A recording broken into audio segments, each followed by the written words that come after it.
Hey, everybody. Welcome into an all-new episode of the Can We Please Talk podcast. As always, I'm Mike Leon. And I'm Nick Saveri. On the program today, a countdown to Iowa, Nick. We are less than 1 week away from the Iowa caucus, the first true indication of the way voters are feeling, well, at least the ones on the Republican side of the aisle. Nick and I are going to get you set for what to expect on January 15th in Iowa as we take a look at some of the most recent comments in town halls, on the campaign trails by the candidates. We're going to kind of drill in to a couple of different things that two specific candidates have said about two specific issues. Plus, later on the program, she's a politics reporter over at NPR, friend of the pod, Jimena Bustillo, stops by. A preview of the upcoming debates between some of these candidates this coming week that they're going to be having out there in Iowa, and then the next week after that in New Hampshire. Voter issues that Jimena has covered in depth in some crucial swing states she's going to tell us about, plus the former president's legal troubles that you haven't heard much about on this show, mainly because it's civil in nature. But is that going to affect anything in the minds of voters? Jimena has been covering all of that. She's going to join us in just a bit with more on that. Before I say hello to Nick Saveri, some housekeeping notes here. An all-new episode of Back Your Play with Q is out there now on leonmedianetwork.com, or subscribe to the pod wherever you get your pods.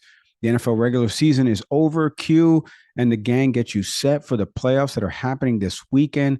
Wild matchups. The Bills beat the Dolphins 21-14 this past weekend, so now they're the 2 seed. Ravens get a bye.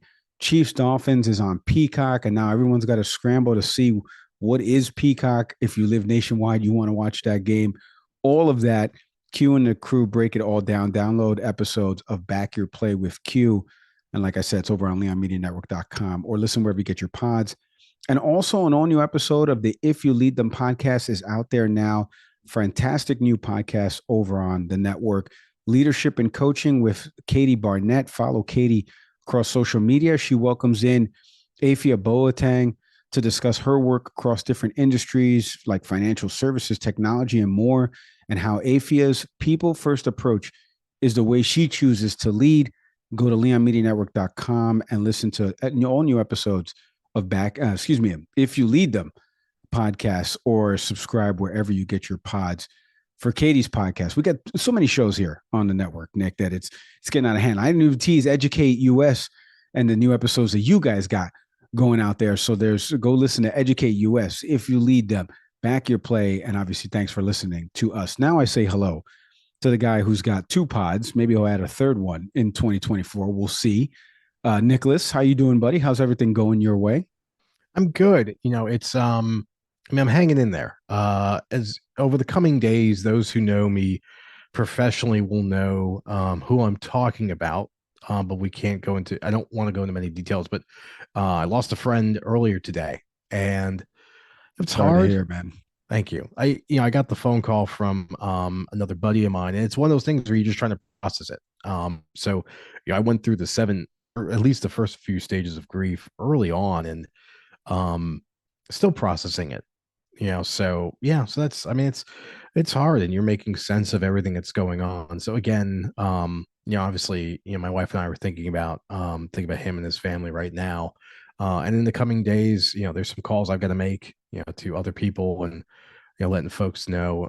So it's a lot to take on, but, so I come into this episode today, obviously with a heavy heart, but also recognition of celebrating life. My friend had lived a great life and taken too soon, but I'm reminded of finding joy in the things that you do, and like the show I do with you, obviously, and getting it to connect with our audience. So I come here today to not necessarily get reprieve, but find a way to celebrate the things I do enjoy doing, because that's what my friend would have done.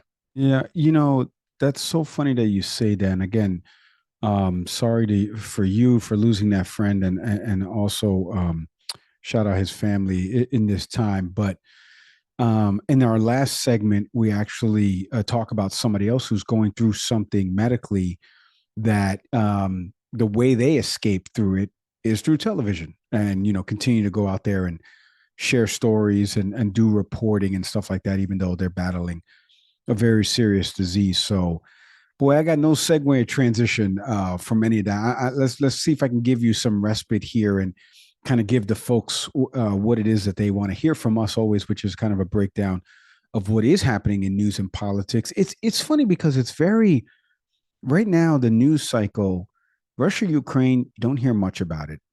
You hear the latest of what's happening in Israel and Hamas a little bit, and we really don't talk too much about the hostages. 90 plus days, still hostages remaining. Over 135 hostages are still in Hamas's custody. There hasn't been anything update wise on the negotiation process of that. And Israel's war continues on that. And, another 250 Palestinians were killed just yesterday, and 510 were wounded in a couple of more strategic missile strikes. And at least 23,000 folks have been killed in Gaza so far. Obviously, when you total that with the about 1,139 people killed in Israel on October 7th, this has been a brutal past few 4 months. Sorry to the people who came in looking for some updates here as we give them all this loss of life. But the news cycle here in the States has really been focused on 2024 because we're right in the throes of the primary season. And first up will be Iowa caucus for the Republican Party. And today I really wanted to do something different in our first segment because we've always kind of talked a little bit about these candidates. And obviously everybody kind of knows where Nick leans politically. All right. Will he be voting for any of these folks? No, he's not a registered Republican primary voter. Can any of these folks swing Nick to maybe vote for him in a general election? Maybe. I mean, we saw his rant about Joe Biden. If you can go check in the annals of history of this show or go to our Instagram page and see Nick's comments on that. But today is really a preview for us of what to expect over these next couple of weeks, because as national media and even some local media in some of these states, specifically in our New Hampshire, are starting to put out articles and people are covering all this, the big talk has been who's going to place in these top 4 slots. Everyone's expecting Trump to win the Iowa caucus. And then what happens because New Hampshire's right on its trails, right? And then the top 3 folks there are invited to the debates and stuff like that happen in New Hampshire. Chris Christie is not even doing anything in Iowa. He's just focused on New Hampshire. Will we see a consolidation of some of these candidates? Will they actually start to attack the former president, or at least merge together to form mini Voltron to see if they can take out the big Voltron, right? It's a terrible comparison, by the way, for anybody who watched Voltron as a kid. So, Nick, I wanted to play for you a couple of different things, specifically from Nikki Haley and Ron DeSantis, the de facto number 2 and number 3 to the former president right now, and all of the polling that's out there in the state of Iowa. Because even as we're talking right now, and as you may be hearing this, there's going to be a town hall over the next couple of days. Nikki Haley just did one with Fox News.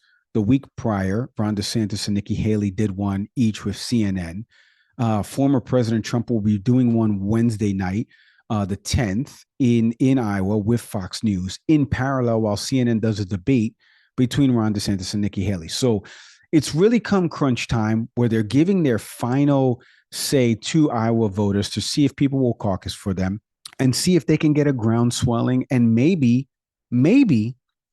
change the minds of would-be Trump voters and say, I'm actually going to vote for Nikki Haley or Ron DeSantis. I will tell you, interest of full disclosure, and this is according to a Fox Business poll in Iowa of GOP caucus goers on December 18th, are you planning to support Donald Trump in the Iowa caucus? 83% of people surveyed in that poll, Nick, 83% said they're going to support. 16% said they might change their mind. So with those numbers, we're big data guys, Nick. You're probably thinking to yourself, why are we even talking about Ron DeSantis and Nikki Haley? There's no chance here. My co-host is nodding his head. But I did want to focus on them because maybe there's a chance that these two folks appeal to the broader base. So in doing so, I wanted to focus on 2 different issues. We talk with Jimena in the next segment about specifically how voter trends have recently shown that voters are single issue voters now. They're focused on one single thing, and whatever candidate is leaning in that direction or has a policy vision for that direction, they tend to follow. So let's do something that's focused in the media lenses right now. two things I just mentioned. One is the war between Israel and Hamas and how polarizing it is. You know how much we've done around that subject matter. And the second thing is around immigration. Immigration, northern border and southern border, believe it or not. You're going to hear that in a clip in just a second. So I'm going to start with the Israel-Hamas war because obviously foreign policy is always kind of towards the bottom of what people are focused on in terms of issues. It's always the economy and things like that. You'll hear that from any strategists or anybody else that's been covering this. But the way the candidates have been answering this question is because there's such a big Jewish diaspora here in the U.S. and obviously Palestinian diaspora that's here. You've got so many different protests that have been happening in big cities calling for a ceasefire. President Biden was in South Carolina giving a speech and got interrupted by protesters calling for a ceasefire. This is on voters' minds, and we're starting to see voters are saying they may not vote for President Biden again because of his handling of this, because of his support. Well, what say the two candidates in Ron DeSantis and Nikki Haley about how they would handle the war? I want you to hear how they were asked these questions on these town halls. I'm going to start with DeSantis, and then we're going to go into Nikki Haley, and then we're going to react on the other side about how they're messaging to folks to potentially garner their votes based on this issue. Take a listen to this. If you had to pick one, which current conflict, Ukraine or Israel, is more critical for the American people to support with tax dollars, and why? Well, thanks for the question, Don. Well, for me, that's an easy answer. It's the state of Israel, because they are our strongest ally in the Middle East. We have a relationship with them that's like no other, and they have the whole world against us. They require the United States to be there to stand with them as the friend. You know, Ukraine has all of Europe. These European countries need to start pulling their weight. They don't meet their NATO dues. I mean, some of them have done, Poland, Finland, but a lot of them are not doing that. They have all these people. Russia is a threat to Europe. They need to rise to the occasion, rev up their industrial bases, and start arming themselves so that they can help Ukraine and keep Russia in a box. But Israel is a unique country in terms of our relationship. And as governor of Florida, it's something that when the attacks happened against them, that impacted my state because I had so many people that go back and forth.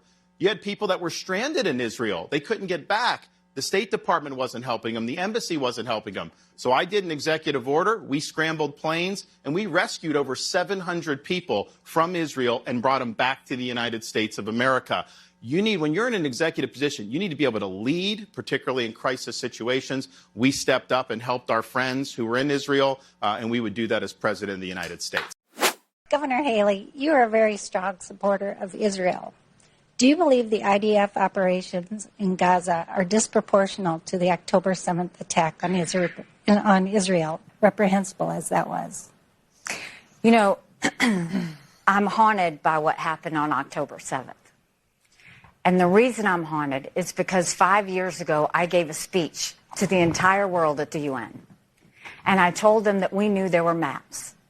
And these maps were held by Hamas. And it showed that if they could break through the barrier, it was how they were going to kill as many Jews as fast as they could. And it happened. And when you look at the situation that happened, and for anybody that says, why should we care about Israel? And my opponents have said it's Israel's issue. No, it's our issue too. Because 33 Americans were butchered that day. We have American hostages now as we speak. But Israel is a bright spot in a tough neighborhood. They're the tip of the spear when it comes to defeating terrorism. It has never been that Israel needs America. It has always been that America needs Israel.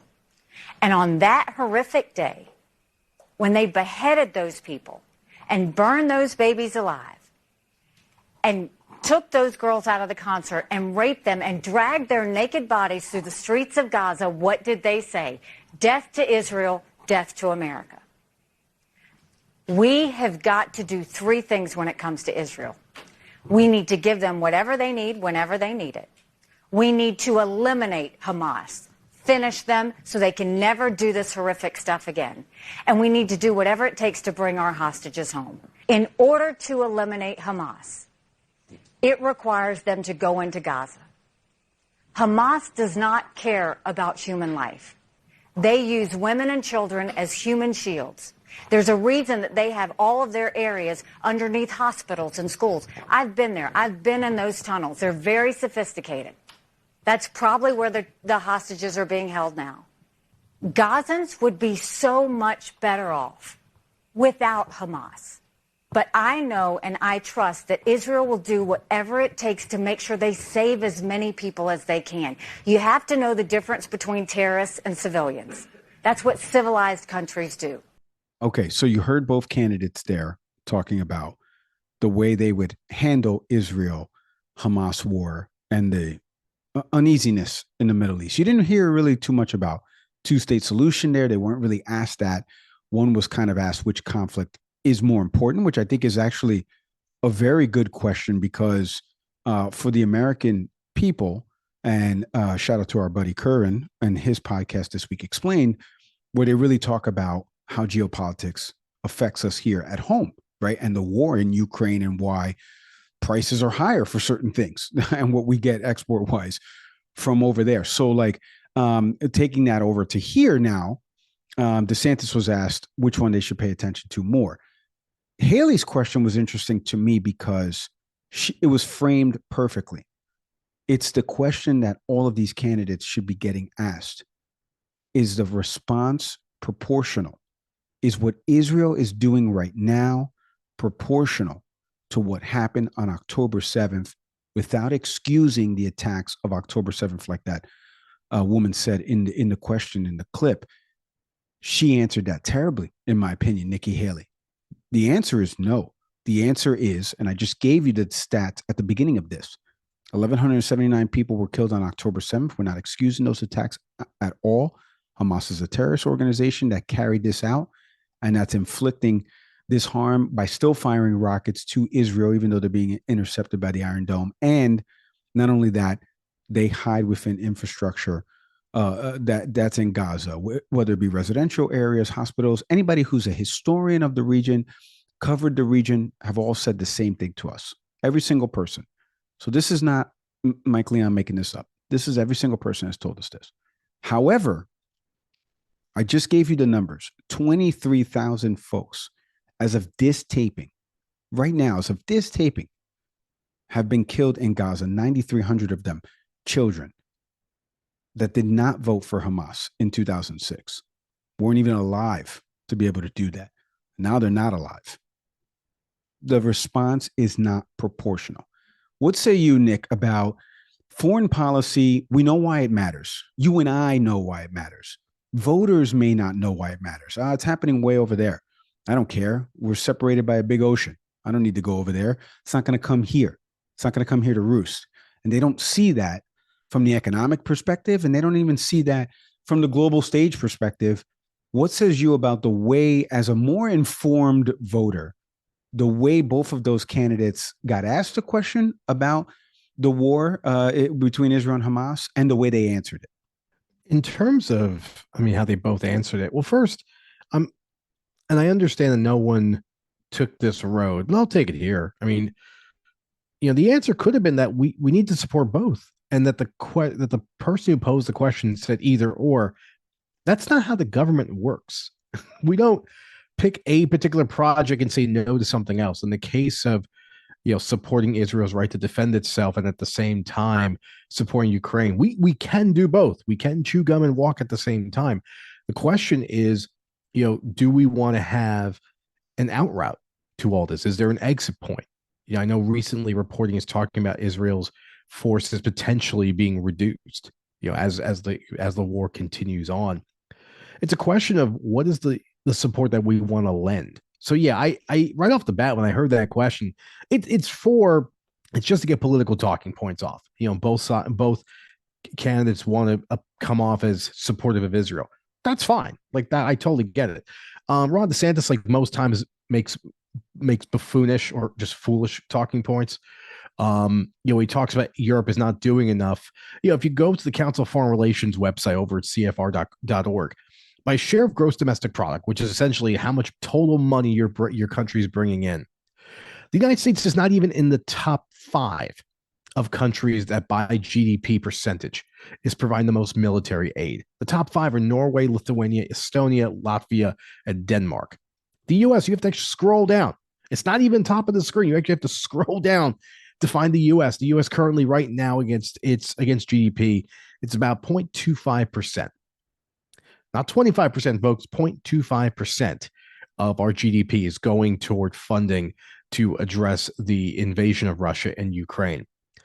Now, you could still argue 0.25 is still far too much money, and that's fair. I mean, you could look at the U.S. military budget and ask these questions.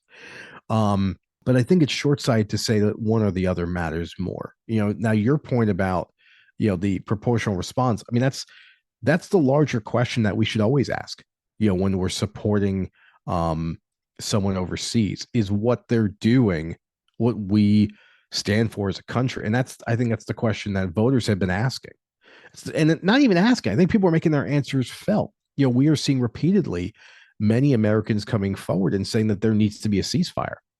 I understand both sides of that argument. And it's not for me to say which direction we should go. What I will say, though, is that, as you mentioned before about the president's, speech being interrupted, we have seen plenty of protests. I will offer, though, that, protests that are in support of Palestine, not for a ceasefire, but that take it to the step of supporting Palestine and, basically giving the middle finger to Israel are movements I can't support. It's one thing to say that the violence needs to stop. I agree with that. But when you use this as an opportunity to say, well, this is the time we need to call out Israel for what they've done, I would say you're being a little convenient, because October 7th is real, and that needs to be talked about. We need to talk about what is going to happen to Hamas in response to this. But there's just been an opportunistic view, really, from both the pro-Israel, support and the pro-Palestinian support. And I'll leave it there. But I mean, in terms of both responses, I think Haley's is a little bit unnecessarily dramatic. Some of the things she talked about have been refuted when she's talking about people being beheaded. We heard these conversations. The president himself, Biden, uttered some of these same talking points, and it was discovered that some of these things actually did not happen. Right. So what I think Haley's doing is repeating really dangerous talking points, because what you're saying about not just Hamas, let's notice that oftentimes in this conversation, people point this out as Palestine versus Israel, and that's not accurate at all.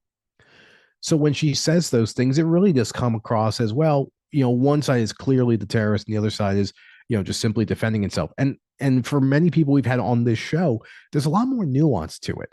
And it's not as easy as those talking points are. But unfortunately, that's the political climate we're in. We got to get the 30 seconds off. We got to see something that's going to stir people's emotions and bring them to the voting booth.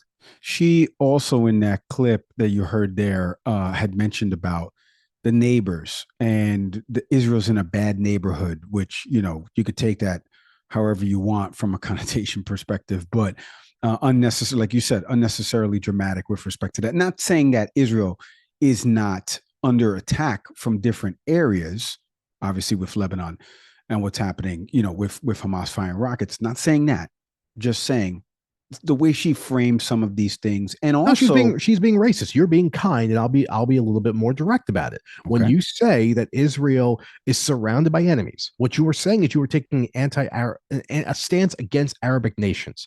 Now, are some of those countries problematic? Absolutely. But this is very similar to the same talking points about fentanyl and the southern border. It's all coded language that there are a certain class of brown people that we're going to paint with a broad brush.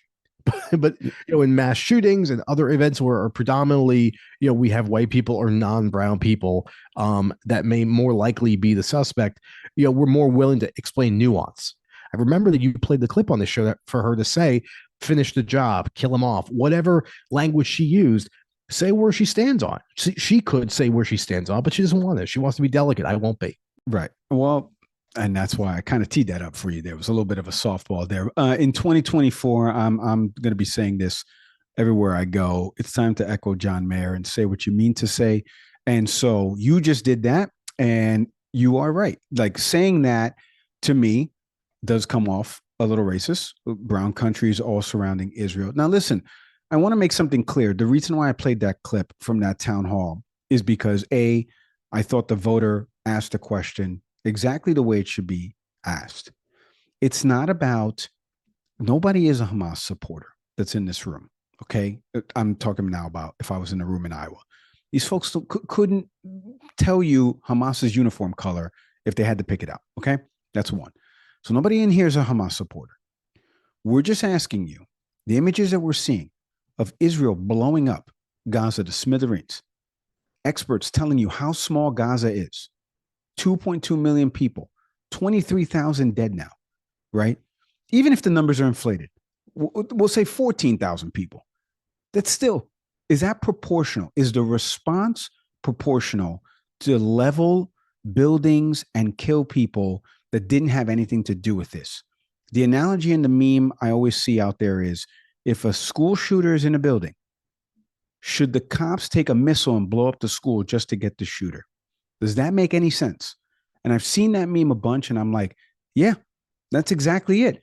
And other folks with more skin in the game, let's call it, about this issue have said this, that Israel is focused on not getting the hostages back, but taking out Hamas and leveling everything that's surrounding in Gaza. And that's been the worldview now. And we've seen some other folks, high profile folks, not only in the Biden administration, but Senator Bernie Sanders talking about, we're not going to keep giving them conditional aid if they're just going to blow everything to smithereens. When I heard that in the town hall, when I heard her ask that, I instantly said, that's a really good question.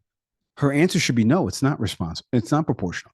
Her answer should be exactly what Seth Moulton, the representative that came on this program, said.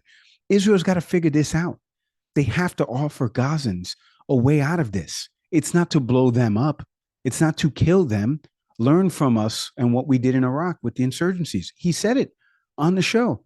Her answer, like you said, semi-dramatic, but also a bunch of talking points and no real solution for people that are around in that bad neighborhood that she calls it. So, all right, now I want to turn your attention, because you just brought up the border and immigration, and that's something that registers a little bit higher with voters in terms of issues.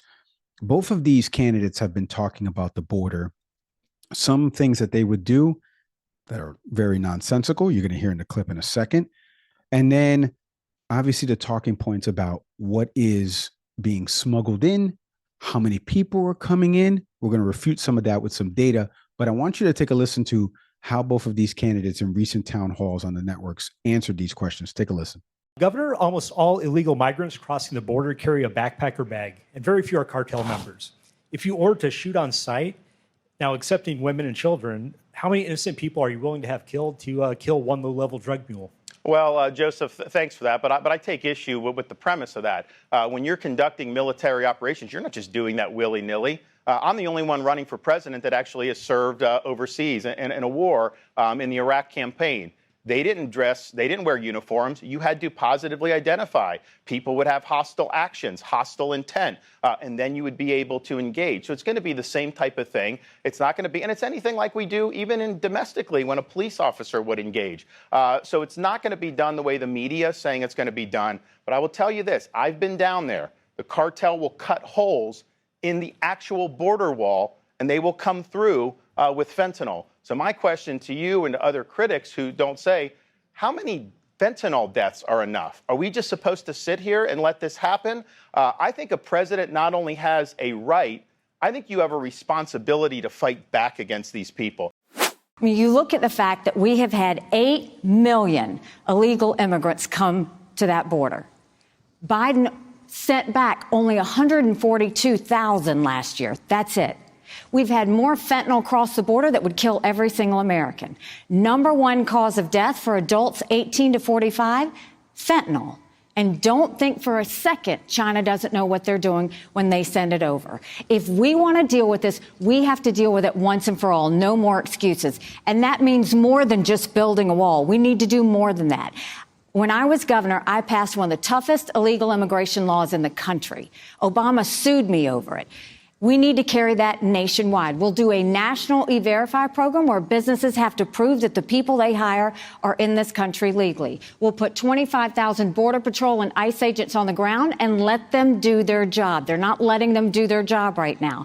We will defund sanctuary cities once and for all so that there are no safe havens for any illegal immigrants. We will go back to the Remain in Mexico policy so they never step foot on U.S. soil to start with. And instead of catch and release, we'll go to catch and deport.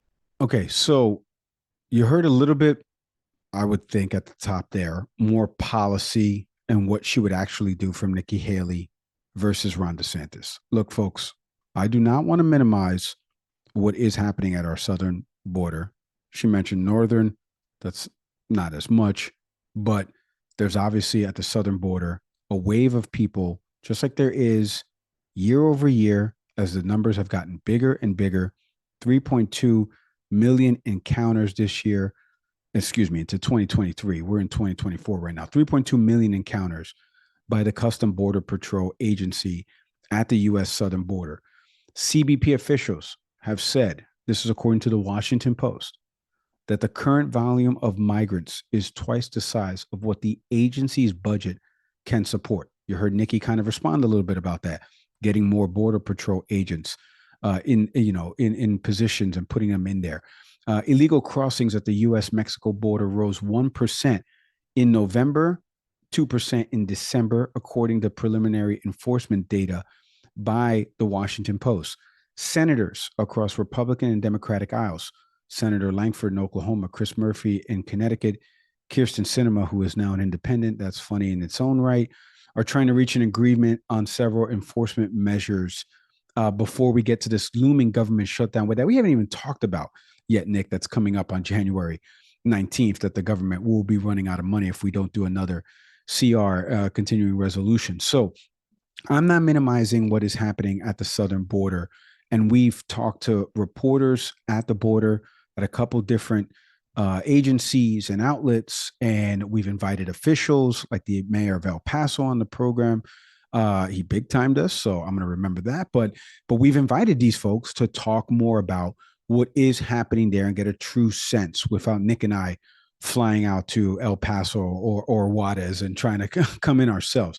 Now, the big issue is what they both mentioned there about the cartel and fentanyl sneaking in. And that's where the numbers don't support what each of them have said. So we get into some of this buzzword and phrases language, about gotaways and how there's 8 million people that have entered illegally into the United States. No outlet has reported 8 million people. I just told you how many have been encountered last year by CBP, with 65% of them scheduled to be deported back or have their asylum trials, so to be sent back. So that number is not realistic. The math ain't mathing there, okay? That's number one. Number two, seizures. Nick, you and I have talked about this, and for people that listen to the show all the time, know that seizures means drugs are seized, so they're not in custody of anybody making it through. 27,000 pounds of fentanyl were seized in 2023 at the U.S. southern border. I want you to get into also, I know there's some more coded language about they call their families, and she said later on in the clip that we didn't play there, they end up calling their families and telling them, now you can come too as well, which there's been data that shows some of that is true in terms of the process, but you can't just come here and get in and expect to get in. That's not how it works.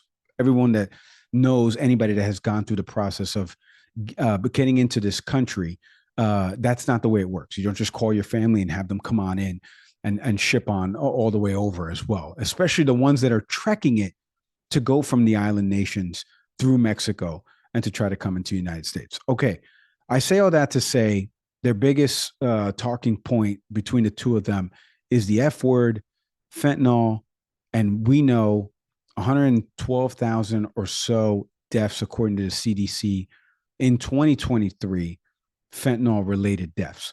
She mentioned it a little bit in there, Nikki Haley, but did not expand on it, which is where does fentanyl come from, and that is China.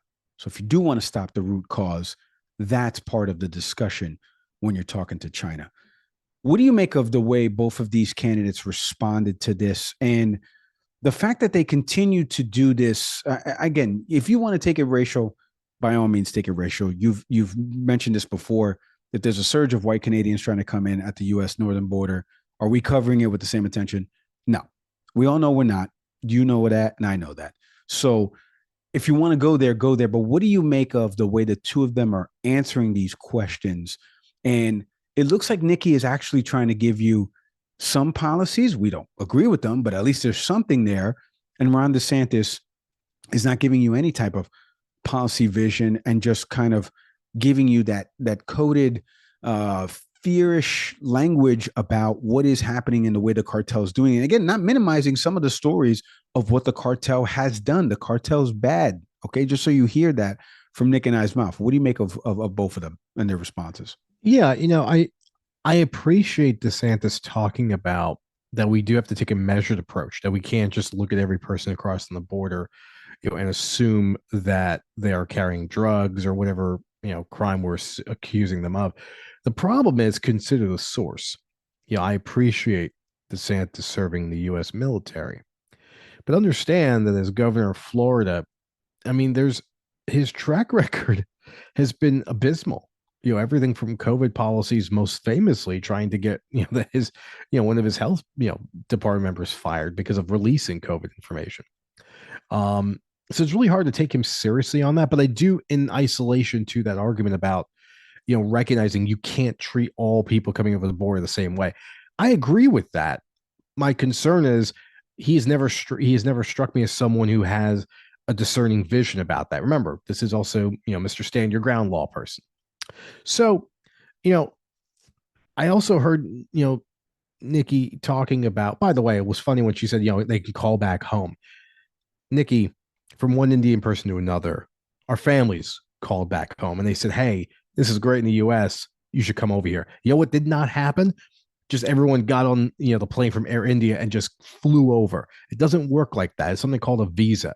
So stop parroting those ridiculous talking points. Speaking of parroting ridiculous talking points, she mentioned that statistically that fentanyl is very high, drug use is very high on the cause of death of Americans. If that's the case, then maybe you could explain to me why I'm on WebMD right now and I'm looking at the top 10 causes of death for members of people in the U.S. and it ain't on the list. Heart disease, cancer, COVID-19. Hey, wait a minute, Ron, check that one out. Accidents, stroke, chronic lower respiratory diseases, Alzheimer's, diabetes, chronic liver disease, and kidney disease. I did not see drugs on the list. The dangerous thing about these two candidates, and I would also say this about any Democrat too, is when people throw out statistics and they say things like that. They say, well, the numbers tell us. As a voter, you should be very careful with that and ask them to cite where they're seeing it from. And the journalists who just gave Haley a platform to spew that nonsense should have stopped her and said, can you tell me what statistic you're pointing to that says that?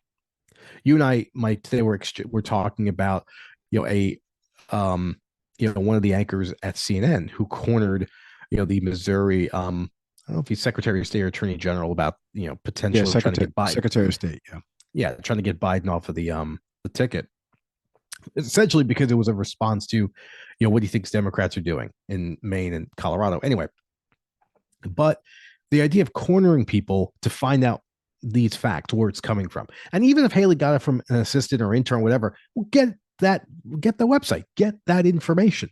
Don't take that for granted. But unfortunately, right now, there's way too many people, both Republicans and Democrat leaning, who just hear their candidate, and it's confirmation bias. If a Republican says to you, and you are a conservative, that you've got to be worried about fentanyl, well, that's what I got to be worried about. It's the fentanyl. If someone told you that gas prices are through the roof and the price of milk is going up, well, that's what must be happening because these conservatives wouldn't lie to me. Even though I just went over to the gas station right by me about a block away, and gas is $3.22 in Easton, Pennsylvania, which is actually pretty cheap. Thanks, Joe Biden.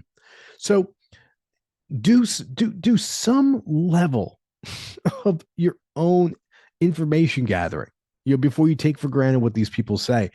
If I'm grading both people's responses, I think Nikki Haley, similar to her response to Israel, is putting forward falsehoods in what she's saying. And in the case of DeSantis in this response, I'm sympathetic to it. And again, there's not many things I agree with Ron DeSantis on, but if you're telling me that he's willing to understand that we cannot paint all migrants with a broad brush, well, amen to that. It's just, I wish it was someone else who I trust, who, would willingly put some policy behind that. But then also, you heard Haley talk about, fentanyl coming from China, but then also the border. So which is it? who's the big bad villain we got to worry about? Is it China? Is it people from Mexico, from Guatemala, El Salvador? Like, who are we supposed to worry about? Because this is what conservatives like to do. They will put forward the big boogeyman. We have no policy vision, but let's scare the hell out of you to get you to the polls. Because right now we can't let you believe that the economy is getting better. It is. We can't let you believe that actually we're in a safer place in the U.S. You are, but we got to keep fear mongering. And this is unfortunately what a lot of these candidates are doing. But in this case, I thought Haley did it more than DeSantis. Well, first off, I will say you did not keep your New Year's resolution in terms of saying you're going to try to look at things more nonpartisan, excuse me, because you just killed no policy vision on the party itself. Overall, I would say that maybe there are some candidates that don't have the policy vision, like we just heard in those clips. Nikki Haley's has some policy vision. We just don't agree with the execution of it. So I just wanted to clean that up for you there on that part. And even it's not really cleaning up. The second thing I wanted to say was the statistics that she gave. Remember, she said northern border. She kind of alluded to that. In December, this is the beginning of December, the Custom Border Patrol said to NBC News, 189,000 encounters happened at the northern border. Remember, folks, Canada, snow, very treacherous paths, okay? So it's a little different than Mexico, warmer climates. I don't know if you know geography. 189,000 counters at the northern border, 10,000 arrests for illegal crossings, 4,800 interceptions. And at the time, Nick, the most migrant interceptions at the border, India, with 1,630 folks trying to come. So maybe Nikki was onto something. We got to stop the wave of Indians that are coming in from the northern border. So you ain't right for that. No, I'm sorry. Look, we're going to leave it there. I will say this, though, just in a closing summation. The reason I wanted to look at both of these candidates is because over the next 7 days, if you consume any type of news media, YouTube, Twitter, any type of short form or long form content, and you're really trying to get jazzed up about what's going to happen in the Iowa caucus, here are two folks that are trying to unseat not only the GOP frontrunner, but if they can get past that somehow, they're trying to appeal to a base of moderates and independents to move from Joe Biden and where they voted for Joe Biden in 2020. Sorry, the numbers are not made up. 81 million people voted for Joe Biden, just like 75 million voted for the other guy. And they're trying to sway those people to vote for them. And you're hearing a breakdown here on this show of two people. One could be swayed on this panel to vote for one of them, but I need to hear not the buzzwords and phrases. I need to deal in statistical data and real life events that are happening and how would you execute that? And what I heard from both of those candidates didn't suffice enough for me to potentially vote for them. Maybe it suffice enough for you to vote for them. That's what we want to do, present the information. You're going to hear more from these folks as they continue to do this.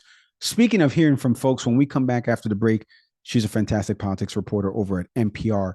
She's been on the campaign trail. She's been at these debates as she went to the fourth one out in Alabama. Jimena Bustillo, when we come back after the break.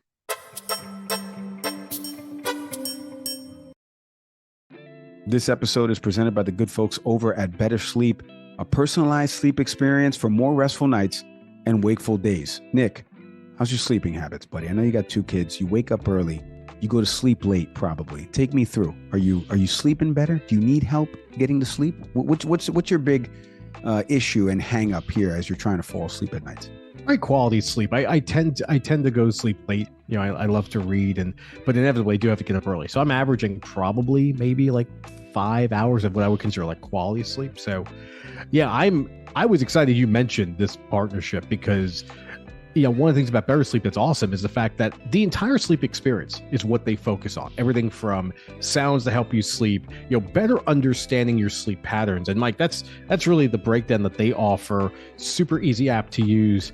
I can't brag enough about it. I'm starting to use it myself just to really just better understand how I sleep and how I can improve that. Because we take it for granted, but almost any athlete will tell you, any professional will tell you, our understanding of sleep is coming to the forefront of what really helps to improve performance. So I'm all for it. No, you're right. Anybody will tell you need your 8 hours at least. Improve your well-being in just 1 week. If you go to the link right now in our show notes, it's going to take you over to Better Sleep, and you can take the quiz. They have a take the quiz button that's available right there as soon as you come into the app. So that way it can adjust the sounds and everything you need to get a better quality sleep. Click the link in our show notes right now and head to bettersleep.com for a restful night's sleep.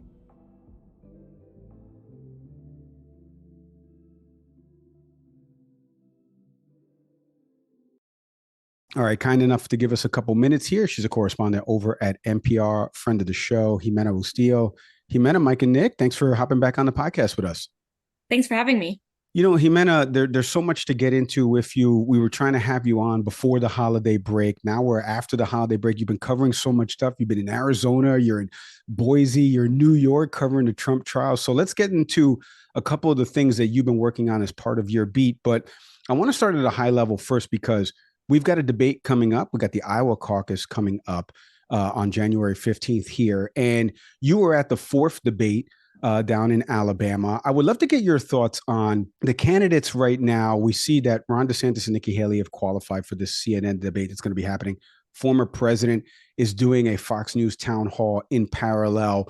What were some of the things that you were kind of hearing from voters or in the spin room there after the fourth debate? What are you kind of expecting to play out here over these next 7 to 10 days as people maybe expect a consolidation on the Republican side of the aisle to be able to go after the former president?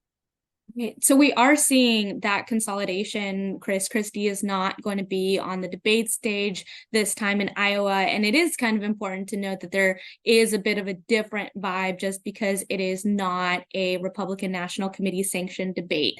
And so those were not allowed for candidates for a really long time, but the RNC has since opened it up. And that's how we're seeing these debates happen in Iowa. And then also later on this month in New Hampshire ahead of that primary, which we all also have our eyes on. One thing that we saw in Alabama was the candidates particularly taking a lot of aim at former Ambassador Nikki Haley. That was something that came straight out of the gate. And what we've seen is less information necessarily in terms of where the candidates stand on issues. I think that that's been made pretty clear, especially after 3 debates. The information has not necessarily gotten new, but their attitudes towards each other and then also how they answer questions around former President Donald Trump and his absence at these debates has kind of a little bit evolved over time. And so I think that we'll kind of continue to see that over these next 2 debates that are not RNC sanctioned, but still going to be televised. They're still going to be on a national network, and they are still going to feature folks who are in good faith running for president.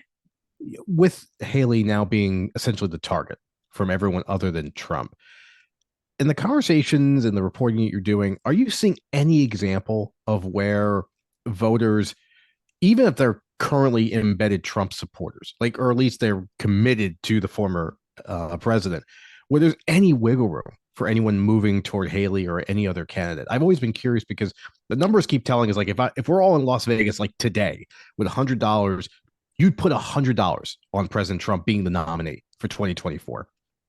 But with all that momentum, do you ever see any sense of Republican voters who may potentially be swayed to go to another candidate? There are Republican voters that are swayed into other candidates, and we've seen that in some of the margins, particularly some of the polls coming out of New Hampshire closing, particularly within Nikki Haley and Ron DeSantis. We have seen wiggle room and movement there, even if Donald Trump continues to be the front runner in these polls. I think one thing that's important to keep in mind is we just never know what's going to happen, and I think that the past several elections have shown us that. We don't know at the end of the day what's going to be a voting issue in 3 weeks. We don't know at the end of the day what's going to be a voting issue in November. So many things can happen in the country and the world that can alter voters' perceptions. There are reasons to go out and vote, or there are reasons to completely stay home. And I think across the board, what we're hearing is a lot of disillusionment, a lot of lack of enthusiasm in generally the choices that are, at hand for both Democrats and Republicans. And, that can be a reason for people to stay home. And that can make or break in some of these swing states and some of these swing districts that are going to be really key to deciding who are the nominees and who's the ultimate president. Voter turnout is so big. We talk about it all the time, and there's always lower turnout in Republican primaries, as a strategist once told me on the Republican side of the aisle. Jimena, I wanted to ask you because Nick and you were kind of mentioning voter issues there. You recently did a story of something in Arizona with respect to abortion potentially being on the ballot box there. I want you to kind of take our audience inside not only that story, but we've seen in the first debate where Martha McCallum asked Nikki Haley about abortion and how that response got a lot of people kind of head nodding. And we saw a little bit of a surge from Nikki Haley. And since then, abortion, women's reproductive rights, we've seen it in a couple different state ballot initiatives. And now it's becoming a big issue. And the GOP has to answer for all of these losses, as my co-host likes to say, that they're taking in the midterms and in some of these other elections that happened in 2023. So tell us a little bit about that story and then how this kind of issue ties into not only Republican primary voters, but the national general electorate. Yeah, absolutely. Like you mentioned yourself, Democrats have seen really big wins with abortion being on the ballot, not only for the movement of the right to choose and reproductive health care, but also it's what I've been told as like a groundwater effect, right? So if you have folks coming out to turn out to vote in favor of protecting abortion access, they are probably more likely going to vote up the ballot to other candidates. And that's what we've seen in these other states where Democrats have been able to get a lot of success. Now, in Arizona specifically, it's a little interesting because we're going to see abortion likely on the ballot. There's an effort to codify in the state constitution the constitutional right to abortion in the state. Currently, right now, there's a 15-week ban. And this ballot measure would likely increase access to, about like 27 weeks, I believe. You might want to fact check that, but that's about where it would extend to. So it would increase it and then also put in the Constitution a right to abortion.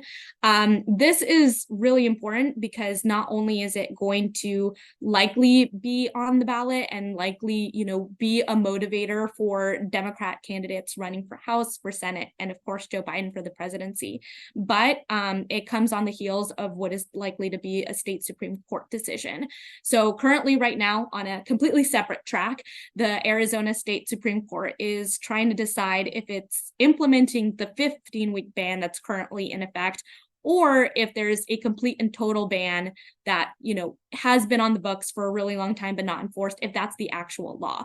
So Arizona's trying to decide, complete ban or 15-week ban. But regardless of that, there's this separate ballot initiative that if put on the ballot, if voted on by voters, will, overrule whatever is decided in the Supreme Court. So we're kind of looking at these two different tracks. And because there are these two different tracks, Arizona voters are going to hear a lot about abortion over the next several months. Like that is going to be front and center. That is something that Democratic candidates have told me is more salient in their races, the reason that they're even running as far as going to say. And so Arizona voters are going to hear a lot about this. Now, Arizona is a really interesting state because a third of registered voters in Arizona are independent. And even those who register as Democrat or Republican have been known to flip-flop. They've been known to vote split ticket. They've been known to vote for Republicans in one election, then Democrats in a different election. And as we know, Joe Biden was the most recent Democratic nominee for president to win that state since 1996. And so that was a pretty big flip. It is something that we are going to be looking at here to see if he can maintain that, if he can hold that. Some of the biggest demographics to come out and vote for him were Native American voters as well as Hispanic voters and some more rural voters in more rural areas of the state. This all ties back into abortion because sometimes these are the demographics that don't have access to abortion or don't have access to reproductive health care. And that's something that Democrats are looking to target, looking to message, and looking to go for. The messaging on abortion from Republicans has not been helpful. So that's one thing I'm going to be looking out for, is how Republicans in Arizona are going to look to counter this measure. And I've gotten a little bit of that strategy so far, but that's one thing to definitely keep an eye out for. Jimena, shifting gears to the other likely candidate, again, go back to my Vegas analogy. The former president is going into now 2024, spending a good amount of time in courtrooms, specifically the civil trial that I know on this show we've not given a lot of space to, mostly because we're waiting to have you on to talk more about it. But can you take us through? Americans are seeing a multitude of legal issues against the former president, but this particular one, what is going on? What is its current status? And potentially, in your view, what may be the impact on voters? Yeah, so there has been a civil fraud trial ongoing in Manhattan over the last several months. It's actually a trial where the former president himself has been called up to the stand to testify publicly, and as well as his children, his daughter Ivanka Trump, and his two sons who are also defendants in this case, Don Jr. And Eric Trump. They've been called to testify as well. This case is really fascinating because it brings into question, I think a lot of the reason I've heard voters say that they like Donald Trump, and that's because he's a businessman. He's a good businessman. He knows how to, make money. He knows how to run his business and his organization. But the Attorney General of New York is arguing that he actually doesn't. And instead, the Trump Organization, as well as former President Donald Trump and his two sons, committed fraud and inflated the value of their assets in order to get better banking deals, credit loans, be able to close these deals, inflate their net worth, and make them seem richer than they really were. This trial has been going on for a couple months. We're actually expected to hear closing arguments on January 11th. So depending on when this pod is released, either coming up shortly or recently passed. And after that, it'll hopefully be a couple weeks before we get a verdict. One important thing to know is that the judge in this case has already decided that there was fraud. The financial statements in question were fraudulent, and that the former president and his two eldest sons are liable. The thing that is left to decide is what the consequence is. And the consequence is likely going to be a fine if he is, if the judge rules in favor of the attorney general. It is a fine that is upwards of $250 million. And he could be barred from doing any business in New York State, which is a pretty big deal. Like, we need to remember, New York is Donald Trump's home. It's where the Trump Organization was created. It's where he really kind of got his claim to fame. And so if he's completely barred from doing business here, that is a hit into what the idea of the Trump Organization is. So that's kind of the gist. That's where we're about now. So we're going to hear those closing arguments, and then hopefully by the end of the month, we'll have a decision. Jimena, I wanted to kind of go back a second, and it kind of speaks to the broader, we were talking about with voter issues, back to Arizona for a second. When you were there on the ground and you've been talking to voters, you went to Alabama for the fourth debate. I'm sure you ran into a voter or two here and there. What are you hearing when you guys ask questions in terms of issues? It's something that we've done for our show. We've done some focus groups before in a couple different states, and we have voters rank issues, which obviously pollsters will do all the time. When you ask these folks about immigration, abortion, did they give you like kind of a ranking of where these issues kind of play out? Or is, Mike, this question so dumb because it's always the economy? People are paying more for consumer goods. They care more about that, and they just want to hear about that. Like, where were the issues kind of ranking out as you've been on the trail or in a bunch of different cities and stops? Yeah, I mean, you're right. It is always the economy. And it's always those pocketbook issues. I think one thing that is interesting is how people will tie in some of these other things we see as issues, and they make them pocketbook issues. For example, climate change, right? Or education. Education's getting more expensive, or they, are needing to pay their student loans now, and that's a hit to, their overall bottom line. Or, because of climate change, we are seeing, maybe utility prices go up, or we're seeing, an impact to education, kids not being able to go out and play in recess because there's too much smoke. So I think that we're seeing voters actually communicating how these different things affect their bottom line, even if they say obviously the economy, number one, job security, that kind of thing, but they are seeing how some of these other topics are affecting their bottom line. And I think that is what folks are really trying to communicate. Man, it's January 8th. We're just getting started with the year. If you follow Twitter or X, whatever they're calling these days, we've seen a lot going on. And I mentioned before, obviously the former president about to spend a fair amount of time in courtrooms. But just turning over to you for a second, your work right now at NPR, what's on the horizon for you all? Obviously, November is sort of the North Star for all of us in the news and commentary business. But for you, what stories are you currently percolating? Like, what's on the horizon for the work you're doing? Yeah, I think definitely what I kind of was just talking about, right? It's that vibe check on voters. We know that we know nothing, and we know that there's so much that could be in store for us over the next several months as the year kind of moves forward that can motivate voters or encourage them to stay home. And we don't really know what's ultimately going to affect that turnout game. In some spaces, I'm hearing some voters really recognizing their power, think back on 2020, say, yeah, we swung that election, we did it, we can do it again, we can keep it or we can change it.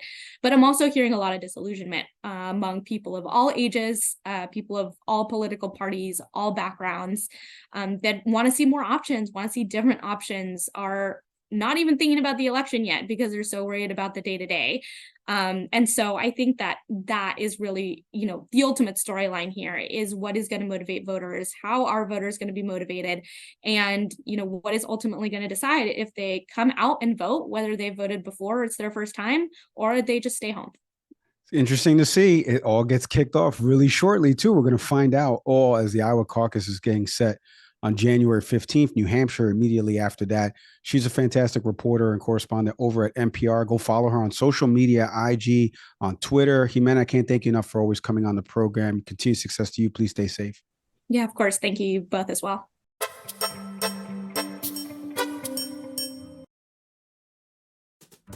Nick, today's episode is presented as always by our friends over at Fresh Roasted Coffee. Since 2009, their passion has always been bringing you gourmet coffees from all over the world, roasted fresh to order. I got my coffee snob here, Nick Saveri. Nick, tell these people, coffee snob it up here. Tell these people why Fresh Roasted Coffee is so good and why they're the official sponsor of Can We Please Talk. Often the best cup of coffee that you're ever going to have is the one you can make from home. And you need good quality coffee to do that. And that's what Fresh Roasted Coffee offers. Between single origin, between blends, flavors, anything on the coffee spectrum they've got. But more importantly, and I can't stress this enough, often when you purchase coffee, you don't know where to start. I mean, there's so many different varieties, so many different opportunities, so many different things you could choose from. And Fresh Roasted Coffee just gives you a very simple questionnaire and just says, hey, figure out what your coffee cup is. Figure out what blend works for you. I've gotten some single origin recommendations, so has Mike, and that's influenced everything. And what they recommend, you can get in a Keurig cup, the way Mike takes it. You can take it in the way I do it, which is typically through a French press, or you can get it for a percolator. Whatever coffee machine you've got, they've got you covered. But more importantly, just a huge variety and a way to learn more about coffee itself. And all of this is available at freshroastedcoffee.com on their site. One cup is all it takes to fall in love with Fresh Roasted Coffee, but you get a discount for being a listener of Can We Please Talk. Enter in the promo code Can We Please Get 20 to get 20% off your first purchase. Head to freshroastedcoffee.com today.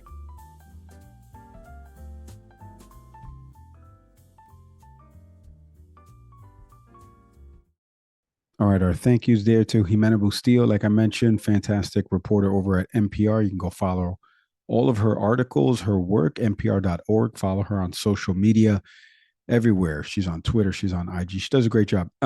Before we sign off here, I did want to say one quick thing here, and this has kind of been making the rounds on social media, and I'm going to be in DC later this week, so I may see her, but I wanted to say this publicly because Sarah Seidner, who's a fantastic on-air host for CNN, she's also a correspondent. You may have seen some of her reporting in Israel with respect to the war that's happening between Israel and Hamas. She's had some confrontations with different people, and confrontations is the wrong word, but she's really been listening to folks in Gaza that are going through this and sharing their stories and perspectives, and I think she does fantastic work. But she recently shared something with her audience who was watching her on News Central, a daytime show over on CNN. She said something that was really impactful, and I wanted to play it here and give it a little bit of space to it. Take a listen to this. As we end our broadcast today, I have a personal note that I would like to share with you. I want to start by doing this and asking you a big favor. Just take a second to recall the names of 8 women who you love and know in your life. Just 8. Count them on your fingers. Statistically, one of them will get or have breast cancer. I am that one in 8 in my friend group. I have never been sick a day of my life. I don't smoke. I rarely drink. Breast cancer does not run in my family. And yet here I am with stage 3 breast cancer. It is hard to say out loud. I am in my 2nd month of chemo treatments and will do radiation and a double mastectomy. Stage 3 is not a death sentence anymore for the vast majority of women. But here is the reality that really shocked my system when I started to research more about breast cancer, something I never knew before this diagnosis. If you happen to be a Black woman, you are 41% more likely to die from breast cancer than your white counterparts. 41%. So to all my sisters, Black and white and brown out there, please, for the love of God, get your mammograms every single year. Do your self-exams. Try to catch it before I did.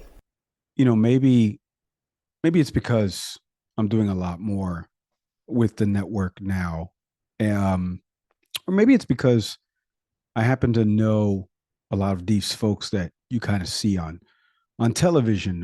We're junkies in that regard, Nick, and we've had a bunch of these folks on this show from CNN, from Fox News, from MSNBC. So maybe it hits a little bit different when you hear something like that. But 1 in 8 women out there, like she mentioned, and I'm thinking of some of the women in my life.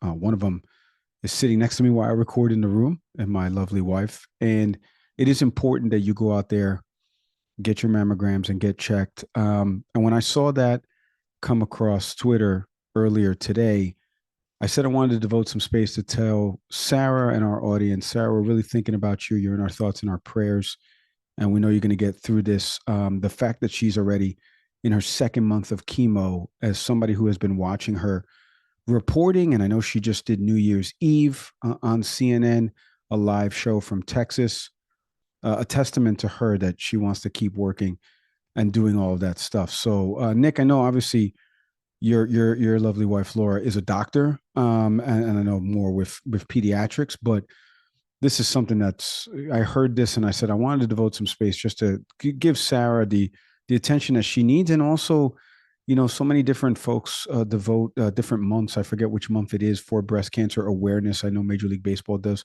something really big for that and raises money for a couple different hospitals. And this is important, right? With so many women in all of our lives. So I didn't know if you wanted to add something there before we sign off about it, but I would love to get your thoughts on Sarah and obviously, you know, breast cancer itself.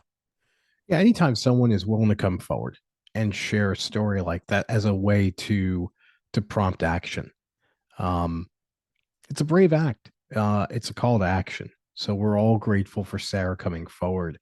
And as Mike had said, and I'll echo here, you know, we're obviously thinking about her. We think about anyone who has to go through a traumatic event like that.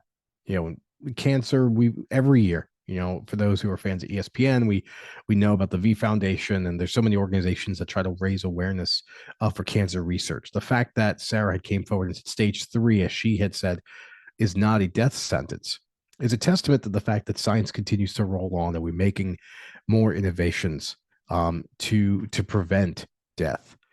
That being said, you know, we have to always be vigilant. For women, it's the opportunity to yearly get a mammogram. For men, it's prostate cancer. You know, any opportunity you have to check yourself, see doctors. You know, Mike and I on this show have talked about, you know, science versus fiction. And there are bad actors in the field who try to downplay the role of doctors in medicine and say things about doing your own research and things like that.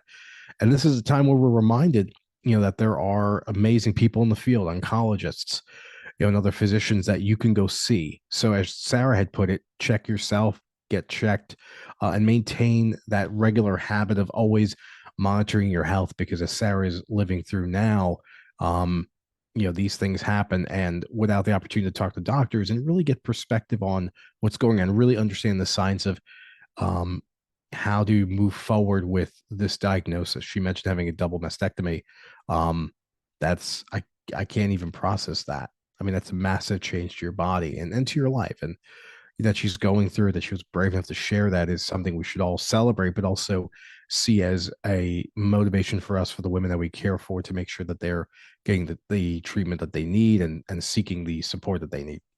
Yeah, very well said. And, I've had some personal friends in my life, females, obviously, that have gone through the same procedures that Sarah underwent. And we actually have a show coming out soon on Leon Media Network with a host who underwent the same procedure and talks a little bit more about how women deal with issues as they enter into their 40s. So more on that in the coming weeks, months, as that show gets out there. Sarah, the best to you and to anybody else who's fighting breast cancer out there.